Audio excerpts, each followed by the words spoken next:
Allahu Akbar, Allahu Akbar. Bismillahirrahmanirrahim. Alhamdulillah. Innal hamdalillah nahmaduhu wa nusallim ala rasulillahil karim. Amma ba'd. Assalamualaikum warahmatullahi wabarakatuh. How do Muslim relate to non-Muslim? First, observe the cardinal role of tolerance. Allah said in the Holy Quran in Surah Al-Hujurat, verse 13, Bismillahirrahmanirrahim.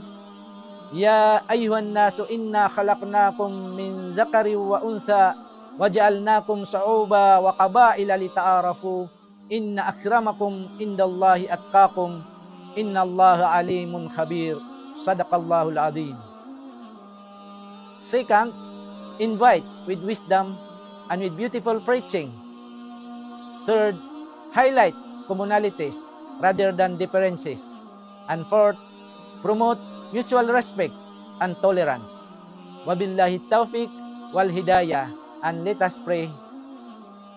Ya Allah, give us courage for our mission to bring peace to people's mind, to reduce tensions and to overcome divisions that hamper our desires to attain growth and prosperity for our nation.